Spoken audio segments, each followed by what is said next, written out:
Hello viewers, welcome to Maya Bazaar. இன்றைய recipe Ashoka halwa. அதற்கு தேவையான பொருட்கள்: பொங்கல் பருப்பு 1 கப்பு, கோதுமை மாவு சலித்து வைத்தது 1 கப், சர்க்கரை இதில் 1/2 கப், 3/4 கப் நெய், முந்திரி வறுத்துக்கோல்ல முந்திரி, பாதாம், ஏலக்காய் 3. இப்போ செய்முறை பார்ப்போம். செய்முறை: முதல்ல வெறும் இரும்பு வாணலியில் இந்த பருப்பை லேசாக வறுக்கணும். ரொம்ப பொன்னிறமாக வறுக்கக்கூடாது. இந்த வாசம் லைட்டாக வர்ற மாதிரி வறுத்து எடுத்துக்கணும். இப்போ 2 நிமிஷம் ஆயிடுச்சு. லேசாக வறுபட்டுருச்சு, வாசமும் வருது. எடுத்துடலாம்.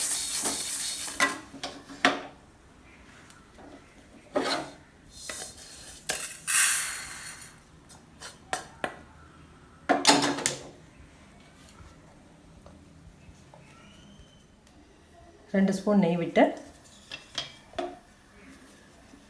இந்த முந்திரியும் பாதாமையும் வறுத்து வச்சுக்கலாம்.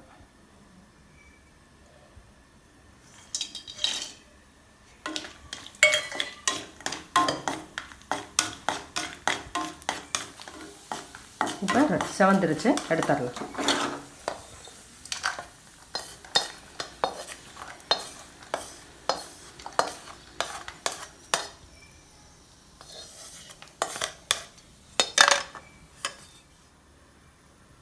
இப்போ குக்கரில் 1.5 டம்ளர் தண்ணி ஊற்றிருக்கேன். இதில் இந்த பருப்பை போட்டுடலாம்.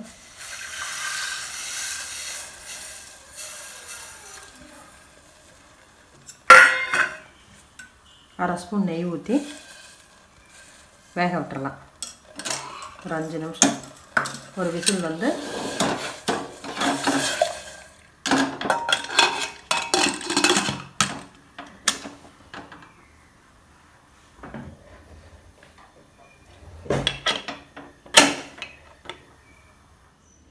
ரெண்டு ஸ்பூன் நெய் விட்டு இந்த மாவை நல்லா வாசம் வரும்போதும் வறுத்துடணும்.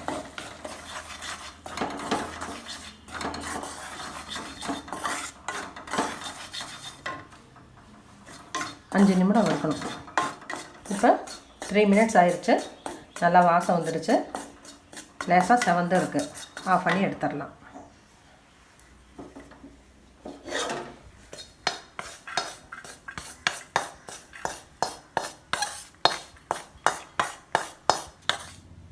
பருப்பு வெந்துருச்சு.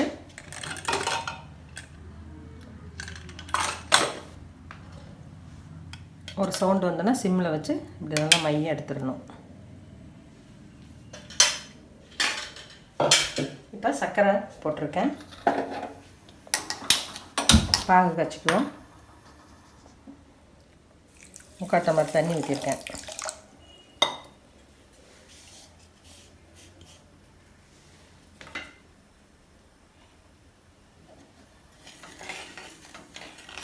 கரையிட்டோம். கரைஞ்சிருச்சு. லேசாக பிசுப்பு இருக்குது.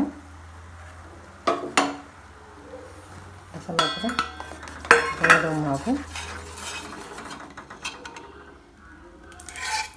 பருப்பு,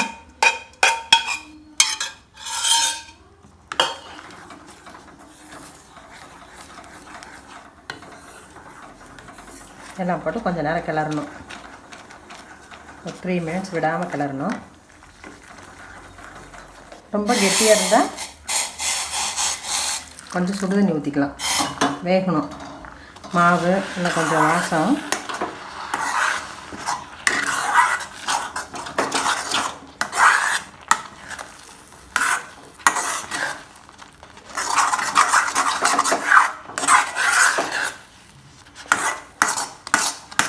அடிப்பிடிக்காமல் கிளறணும். இடையில கொஞ்சம் நெய் ஊற்றிக்கலாம்.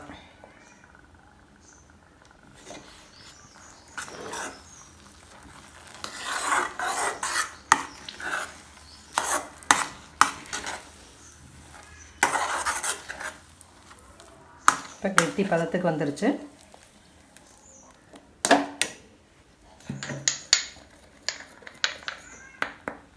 ஏலக்காய் பவுட்ரு,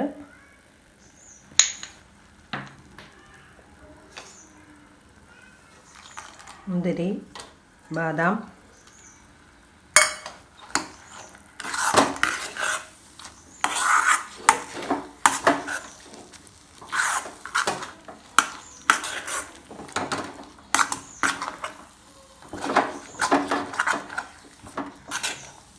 இரும்பு சட்டியில் பண்ணுறதுனால உடனே ட்ரான்ஸ்ஃபர் பண்ணிடணும்.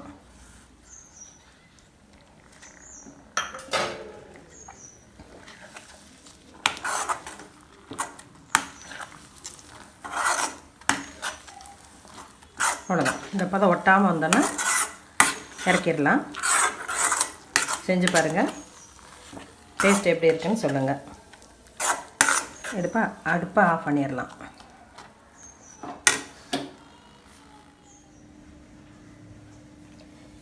அசோகா ஹல்வா தயாராக இருக்குது.